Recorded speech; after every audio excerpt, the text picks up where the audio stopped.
When you think about artificial intelligence, your mind probably goes straight to Silicon Valley. You think of the next big generative model that can write a poem or design a logo. But what if the most important breakthroughs in AI aren't happening there? What if they're emerging from a continent that the global tech world has, for decades, either ignored or just completely misunderstood? These African innovations aren't about getting your groceries delivered 10 seconds faster. They're about survival. They're about solving some of the most urgent challenges facing humanity today. This isn't a story about catching up. It's about leapfrogging. It's about a new, more resilient, and ultimately more meaningful way of building technology. So is the West, with all its money and computing power, actually falling behind in the race to build AI that matters? To understand that, you have to change your definition of what the race is even about. Section 1. The Great Misconception. Redefining Advanced. For years, we've been told a simple story about global tech. The West innovates, and the rest of the world eventually adopts. In this story, advanced tech means more power, more data, more complexity, a bigger language model, a faster chip. And by that measure, the West seems to be winning. But what if that's the wrong way to measure? What if advanced doesn't mean more complex, but more resilient, more adaptable, more impactful where it's needed most? This is the quiet revolution happening across Africa. It's a shift from the Western model of innovation for convenience to a new model of innovation from necessity. This boils down to two key ideas: frugal innovation and technological leapfrogging. Frugal innovation is the art of doing more with less. It's about creating powerful solutions without the billion-dollar R&D budgets that Silicon Valley takes for granted. It's born from constraint. When you don't have endless server farms, you design ruthlessly efficient algorithms. When you can't assume everyone has stable, high-speed internet, you build models that run offline on a 5-year-old smartphone. When your user isn't a corporation trying to optimize ad spend, but a farmer trying to prevent a crop failure that could mean starvation, your priorities are radically different. This forces a kind of ingenuity that cash-rich environments just can't replicate. Then there's technological leapfrogging. For decades, Africa's lack of legacy infrastructure, fewer landlines, fewer old-school banking branches, was seen as a weakness. But this has become the continent's single greatest strategic advantage. Think about it. While the West was building a clunky system of telephone poles, Africa jumped directly to mobile. This created the perfect environment for the world's most dominant mobile money ecosystem. Services like M-Pesa in Kenya didn't have to compete with an entrenched credit card culture. They solved a direct need for unbanked people and, in doing so, built the financial infrastructure that is, in many ways, ahead of the fragmented systems in the West. Today, a similar dynamic is playing out in AI. While Africa still faces significant gaps in foundational AI infrastructure, this also means it isn't burdened by the West's legacy thinking. Innovators can start from a clean slate, designing AI solutions for the tools people actually have, the mobile phone, and for the problems they actually face. To see what this really looks like, we need to go to the fields and clinics where this revolution is happening. Let's start on a small farm, where the future of food is being fought for, not with massive machines, but with a simple camera and a powerful idea. Section 2. The Digital Harvest. AI on the African Farm.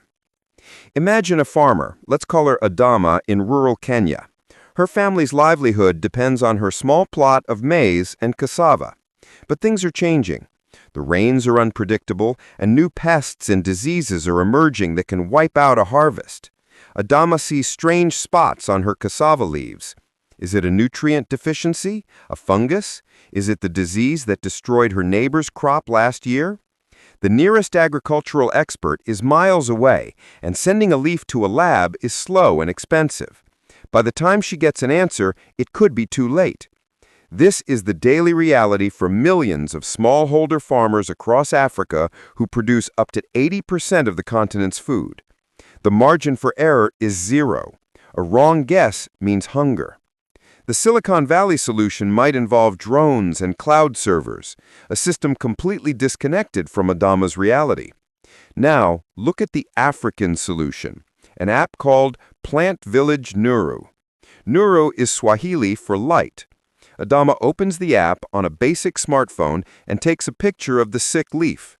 Within seconds, the app gives her a diagnosis for cassava mosaic disease. But it doesn't stop there. The app, in her local language, gives her immediate advice on how to manage the outbreak. And crucially, the core AI model lives on her phone, so it all works offline. This isn't science fiction. The Nuru app, developed by researchers including those at Penn State and the International Institute of Tropical Agriculture, was trained on over 200,000 images of diseased crops from the very fields where it's used. It can identify multiple diseases with high accuracy. While precise figures vary, early studies suggest the potential impact is life-changing, possibly boosting crop yields and adding hundreds of dollars to a farmer's annual income. So why is a seemingly simple app like this a sign of leapfrogging Western AI? First is data relevance. Western AI models are famously biased, trained mostly from data from North America and Europe. An AI from California knows grapes, not the specific cassava strains of East Africa. The Nuru app was built on a dataset of African crops in African soil under African light. It's AI by the community for the community, a concept known as data sovereignty. Second is infrastructure independence. The brilliance of Nuru is its offline-first design. While Western AI becomes ever more dependent on the cloud, African innovators are perfecting edge AI, pushing intelligence to the device itself. While Western firms also develop edge models, for many African solutions, it's a primary design requirement, not an afterthought. When a storm knocks out the local cell tower, a cloud-based system fails. Nuru keeps working. Third is frugal innovation. Tools like Nuru or Ujuzi Kilimo, which uses sensors to analyze soil health via SMS, weren't born from a blank check. They were built out of urgent necessity, forcing a focus on accuracy, accessibility, and affordability. Platforms like Apollo Agriculture use machine learning and satellite data to assess credit risk for small-scale farmers, giving them loans for better seeds and fertilizer. This isn't AI for its own sake. It's a tool for economic empowerment. This is why the narrative is shifting. The West is chasing bigger, more expensive AI, while innovators across Africa are perfecting a model that is smaller, more affordable, decentralized, and infinitely more relevant to the problems of the majority world. And we see the same pattern in healthcare. If you believe these are the tech stories that need to be told, take a moment to hit the like button and subscribe. Sharing this video helps us challenge the narrative and highlight the incredible innovation happening across the African continent. Now, let's head to the clinic. Section 3. The AI-powered stethoscope, healing a continent. Meet David, a community health worker in rural Rwanda. He's often the only medical care for hundreds of families. The nearest hospital with a specialist is a day's journey away. A mother brings in her newborn who is crying with a high-pitched wail. Is it just colic, or is it birth asphyxia, a lack of oxygen that can cause severe brain damage if not caught immediately? In a Western hospital, a team and expensive monitors would provide the answer. David has his experience and a stethoscope. He has to make a call that could alter a life forever.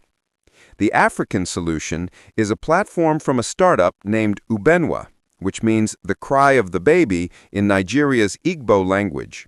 A health worker like David can record a few seconds of the baby's cry. The app's AI model, trained on a unique database of infant cries, analyzes the acoustic patterns.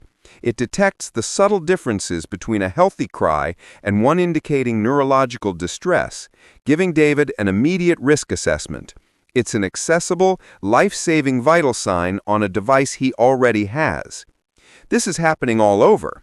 In Rwanda, a startup named Dr. AI is working to empower general practitioners to diagnose complex conditions. According to the startup, its models can analyze a chest X-ray for a sign of lung cancer or a mammogram for breast cancer with high accuracy, though these figures from early trials require broader real-world validation. In Uganda, researchers at Makerere University have developed an AI that can diagnose malaria from a blood smear image on a smartphone, working offline to give rapid results in local clinics. Why is this model of AI development so important? First, data. In healthcare, the data advantage is even more profound.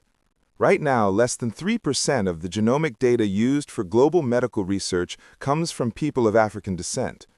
This is a catastrophic failure. Africa has more genetic diversity than any other continent. By almost exclusively studying European genomes, Western medicine is developing drugs and diagnostics for just a tiny slice of humanity. This is the problem the Nigerian startup 54Gene was created to solve. By building a massive biobank of African genomic data, they are, in effect, decolonizing the human genome. An AI trained on this dataset won't just be AI for Africa. It will lead to a more complete and equitable form of medical AI for the whole world. While the West refines models on a limited dataset, Africa is building the foundation for the future of global medicine. Second, this AI is solving for scarcity. A Western AI might help a radiologist read an MRI 15% faster, an efficiency gain. An African AI, like the one from Dr. AI, empowers a nurse in a rural clinic to interpret an X-ray in the first place.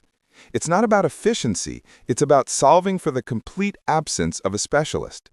It's a force multiplier for human expertise. These innovations aren't isolated examples. They represent a powerful philosophy that is building a new axis of innovation, one that challenges our very idea of technological progress. Section 4. The So What? A new axis of innovation. So what does this all mean for the global AI race? It means the conversation needs to get a lot more nuanced. Let's be clear, this isn't about who has more money. In 2024, global private investment in AI was estimated between $100 and $130 billion. Over a 5-year period, total funding for African AI startups was just over $800 million, less than what a single major AI company can raise in one funding round. The point isn't that Africa is outspending the West. The point is that it's outthinking the narrow definition of the problem. Silicon Valley's AI model is largely built for a world of abundance, ubiquitous high-speed internet, unlimited cloud power, and expensive hardware. But that's not the world most of humanity lives in. The African AI model is built on anti-brittleness. It assumes constraints. By designing for unreliable internet and affordable hardware, innovators are creating AI that is inherently more resilient and adaptable. This approach is supported by policy, with nations like Kenya, Nigeria, and Rwanda developing national AI strategies, and the African Union is working on a continent-wide plan to nurture this homegrown ecosystem. The implications are global. The AI being perfected in the fields of Kenya is arguably more relevant to the needs of rural India or Southeast Asia than the AI from Palo Alto. What happens when the most field-tested AI for diagnosing diseases on a mobile phone comes from Uganda, not Google? It creates a new center of gravity in the tech world. It asks a profound question. When the goal isn't a higher stock price, but a surviving child, does the very nature of technology change? The evidence from across Africa suggests that it does. It becomes more human, more resilient, and more just. So is the West losing the AI race to Africa? The question is flawed. It's been running a different race. The sprint has been towards ever more complex, centralized AI designed for a world of convenience. Meanwhile, across Africa, a marathon is being run. It's a race towards a future of resilient, decentralized, and human-centric AI built from necessity. These innovations, the offline crop detector, the cry-analyzing diagnostic tool, the decolonized genome, are not light versions of Western tech. They represent a different and in many ways more adaptable technological paradigm.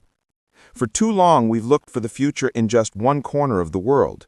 But the most important tech story of our time may not be what's happening in Silicon Valley, but in the Silicon savannas of Nairobi and the tech hubs of Lagos and Kigali. Africa isn't just catching up, it may be building the blueprint for a more equitable and resilient technological future for all of us. And it's time the world started paying attention. What are the most exciting African-led innovations you've seen? What should we cover next? Share your thoughts in the comments below. Let's continue the conversation and broaden our understanding of where real innovation is happening. Thanks for watching.